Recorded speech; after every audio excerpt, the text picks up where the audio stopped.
Assalamualaikum warahmatullahi wabarakatuh. Selamat pagi teman-teman mahasiswa semuanya. Alhamdulillah kita bertemu kembali pada semester ini, semester 2 ya, pada mata kuliah pekerjaan sosial atau social worker. Nah, di sini karena ini pertemuan pertama, kita akan membahas ada beberapa hal yang akan kita bahas kayak gitu ya. Pertama itu tentang kata tertib atau kontrak perkuliahan. Yang kedua, rencana pembelajaran semester. Yang ketiga itu capaian pembelajaran mata kuliah. Yang keempat itu sub capaian pembelajaran mata kuliah. Yang kelima materi perkuliahan. Yang keenam itu nanti proyek akhir pada mata kuliah ini. Nah, kita masuk pada tata tertib atau kontrak perkuliahan. Nanti di sini harapan kami teman-teman bisa menyepakatinya ya dan menerapkannya pada perkuliahan pekerjaan sosial ini selama 1 semester ke depan. Yang pertama itu mata kuliah ini diampu oleh 2 orang dosen, yaitu saya sendiri, Ibu Yanti Karmila Nengsi, dan Ibu Mega Nurzalia. Yang kedua itu perkuliahan berlangsung 16 kali pertemuan, termasuk UTS dan UAS. Terus mahasiswa juga boleh tidak hadir atau apakah itu izin, sakit, dan lain-lain, itu maksimal 3 kali pertemuan. Jika lebih dari 3 kali, maka tidak boleh mengikuti UAS, itu konsekuensinya. Yang ketiga, itu mahasiswa diwajibkan mengisi absensi di e-learning, baik kuliah berlangsung melalui Zoom ataupun media lainnya. Yang keempat, perkuliahan berorientasi berpusat pada mahasiswa. Sini sering juga kita dengar istilahnya itu student center learning yang bertujuan agar mahasiswa mandiri, aktif, kreatif, inovatif, dan mampu berkolaborasi dalam pembelajaran.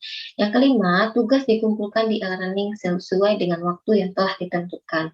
Yang keenam, komposisi penilaian diperoleh dari nilai kehadiran, partisipasi dalam diskusi, tugas UTS dan UAS. Terus yang ketujuh, mahasiswa yang telah mencapai CPMK-nya dalam proses perkuliahan dengan nilai terbaik bisa mendapatkan kesempatan bebas UTS ataupun UAS. Yang kedelapan, apabila ada mahasiswa yang tidak mencapai CPMK-nya setelah UAS dilaksanakan, maka akan diberi kesempatan mengikuti remedial. Selanjutnya itu rencana pembelajaran semester. Nah, di sini kalau kita lihat di sini ini salah satu bentuk gitu ya rencana pembelajaran semesternya nanti akan kami upload di e-learning, jadi teman-teman mahasiswa juga bisa mendownloadnya melalui e-learning.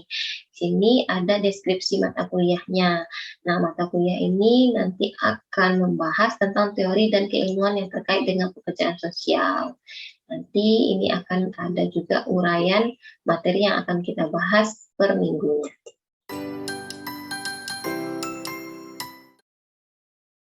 Selanjutnya itu capaian pembelajaran mata kuliah. Di sini khusus mata kuliah pekerjaan sosial itu nanti kami mengharapkan mahasiswa mampu merancang laporan studi kasus dan merumuskan sebuah ide untuk pemecahan permasalahan kesejahteraan sosial masyarakat. Uraian sub capaian pembelajaran mata kuliah atau sub CPMK. Yang pertama itu nanti mahasiswa mampu menyebutkan pengertian kesejahteraan sosial dan pekerjaan sosial. Yang kedua, mampu menjelaskan tujuan kesejahteraan sosial.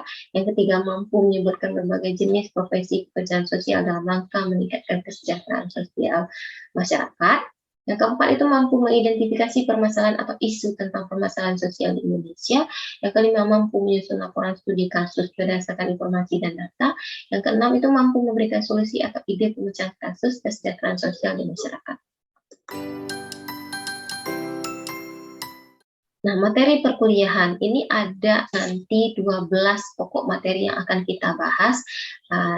Kan total pertemuan kita kan ada 16, yaitu pertemuan pertama adalah membahas tentang rencana pembelajaran semester atau RPS dan kontrak perkuliahan. Yang kedua, minggu kedua nanti kita akan membahas tentang teori manusia dan kebutuhannya.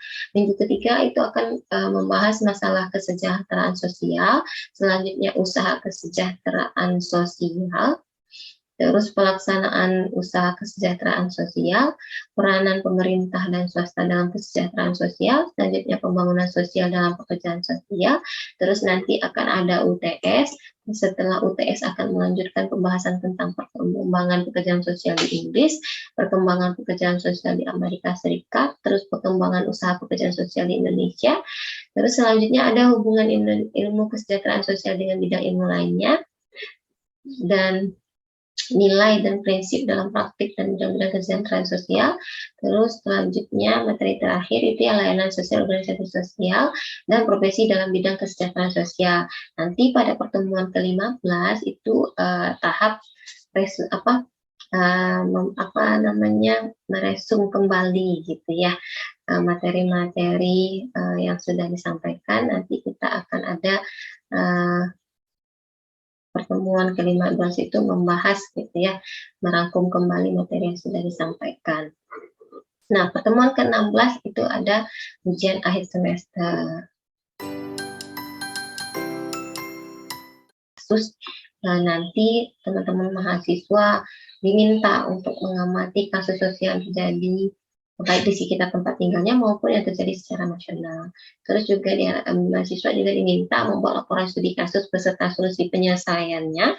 Terus juga terakhir membuat video dokumentasi studi kasusnya semenarik mungkin, boleh diupload di media sosial manapun, gitu, baik di YouTube, di IG, di FB dan lain-lain.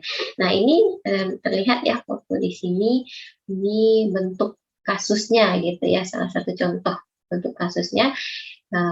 Ini kasus yang lagi viral kemarin ketika pandemi masih berlangsung, ternyata Kemensos atau Menteri Sosial sendiri yang melakukan korupsi. Nah, terima kasih karena pertemuan kita hari ini membahas tentang RPS dan kontrak perkuliahan saja. Mungkin sekian dari saya yang dapat saya sampaikan. Jika nanti ada pertanyaan boleh ditanyakan gitu ya. Kita cukupkan dulu pertemuan kita pada pagi hari ini. Semoga selalu dalam keadaan sehat. Sampai berjumpa minggu depan. Assalamualaikum warahmatullahi wabarakatuh.